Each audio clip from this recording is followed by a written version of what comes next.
Que coisa. Mas você sabia que eu tenho amigos e até pacientes que eles têm tentado trazer uma tradição para a família, tanto no ambiente religioso para os filhos, religioso que eu falo, tentar trazer princípios, valores, né? Não uma religião específica, que eles têm buscado os fins de semana começar a fazer uma dessensibilização do mundo na cidade, tipo, ir para a serra, mas para a serra naqueles lugares que não tem internet, tentar levar as crianças de uma forma que a criança vai ter que aprender a ficar, porque a criança de hoje, ela já nasce com tablet na mão. Com certeza. Né? Então, assim, é uma forma que eles estão tentando buscar mais qualidade de vida e diálogo com a família. Eu entendi, mas eu acho que isso ainda é uma minoria. É muito pequeno, realmente. Que as pessoas, é isso que eu estou falando, hoje você tem a dependência digital tá quase batendo com a dependência de drogas. Tá? Você não tá passando, né, Bia? Exatamente. Porque não se usa mais... Tem muita gente que não usa como uma ferramenta. Não. E sim como... Preenchimento de tempo. Você vê que a própria tecnologia tem sido uma coisa assim... Eu trabalhei em escola, né? Antes de começar em consultório. E eu peguei a mudança dos livros para os livros digitais. Digital. Então, assim, hoje, você querer tirar um celular de um filho, tirar a internet de um filho, ele mesmo já vai chegar e falar como que eu vou estudar, como que eu vou acessar os meus livros, como que eu vou acessar... Tudo está assim, tudo está muito digital. Agora, tem uma coisa muito irônica, né? Porque a galera do Vale do Silício paga para construírem escolas que não sejam digitais para os seus filhos. Pelo menos até o final do ensino fundamental. Pagam. Eles querem escolas que tenham hortas, que não tenham tablets, que não tenham... A tradição, né? Aí você fica pensando, o que esses caras sabem que a gente não sabe que isso é tão prejudicial? Na formação. Não estou falando, porque você, eu, a gente pode escolher. Né? Agora, na formação de uma criança. Parece... Bom, eu diria que eles notaram que as pessoas não estão desenvolvendo as habilidades mais básicas que precisa para você... Porque, assim, nem todo mundo vai ser um puta cientista. Nem todo mundo vai ter a sorte que eu tive de trabalhar com a internet, né? Muitas pessoas vão ter que lidar com o mundo real e as habilidades necessárias para lidar com esse mundo real, elas acabam subdesenvolvidas. Está atrofiando. Por exemplo, qual foi o último grande gênio da humanidade? Tesla. Isso foi no século passado. Assim, a gente tem uma carência hoje de gênios. Cadê nossos gênios? Cadê os gênios? Muito simples. Com a tecnologia, primeiro que ela toma um tempo enorme. Para ser gênio tem que ter tempo e transpiração. Einstein dizia isso, né? 99% de transpiração, 1% de inspiração. Você tem que ter aquela coisa de estudar, abrir novos caminhos no cérebro. O cérebro é como se fosse uma grande floresta. Então, se você só usa um tipo de conhecimento, aquele conhecimento é como se abrisse uma trilha. Aquela trilha você vai ficando usando. Cadê as outras trilhas? Né? Então, a criatividade está muito pouca. Se você for ver, tudo que está aí nada mais é do que os últimos grandes gênios deixaram já ensaiado.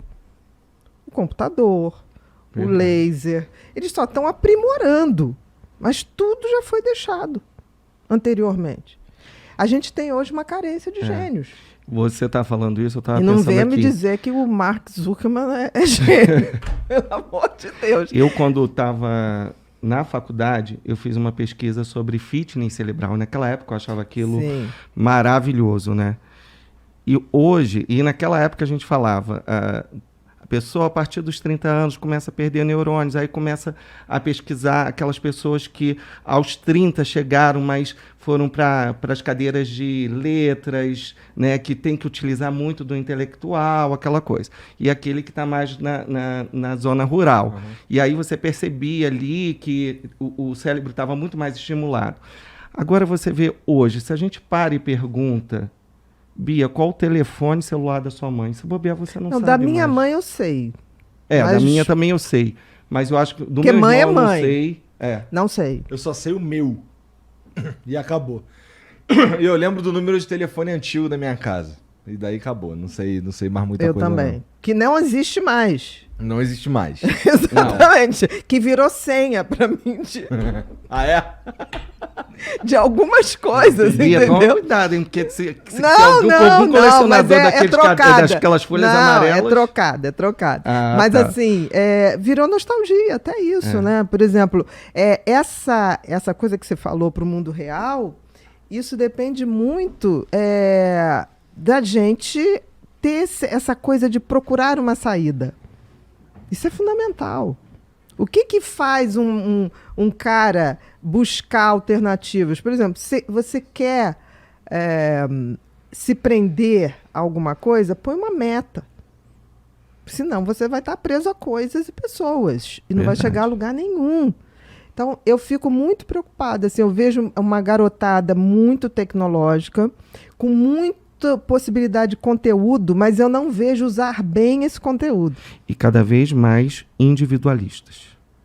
Cada vez mais individualistas. E tem uma coisa que os pais estão fazendo que me chama muita atenção.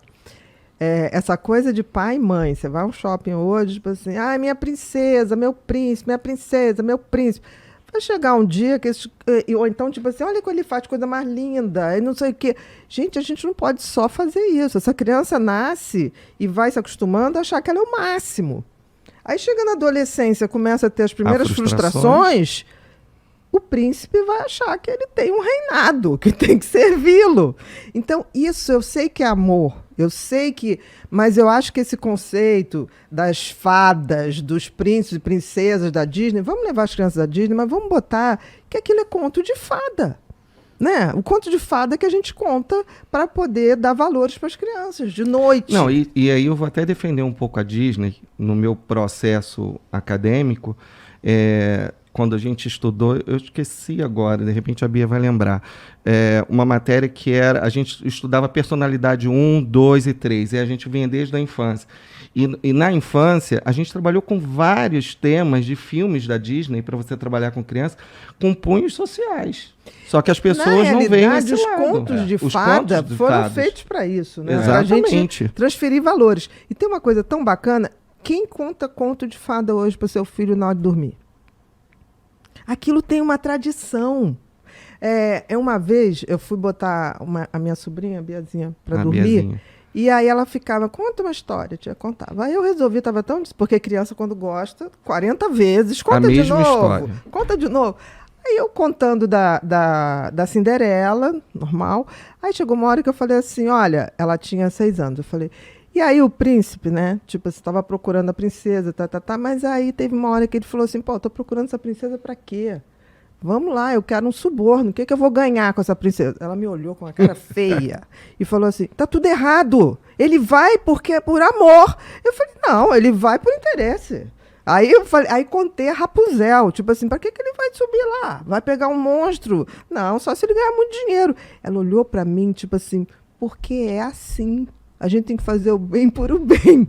E aí, aquela coisa que na ciência a gente vê, que a criança nasce com um senso moral muito definido do que é certo e que é errado. Com 8 meses, você bota um bebê no colo e você vai para uma pracinha. Se acontecer alguma coisa, uma outra criança cair, chorar, a criança olha com aquele olhar assim, ela sabe que aconteceu alguma coisa errada. O que a gente está fazendo na educação dos filhos que eles estão apagando isso do que é certo, do que é errado. É isso que eu estou falando. Essa tradição dos contos infantis, elas vêm aí para educar as crianças há anos. A gente aboliu isso.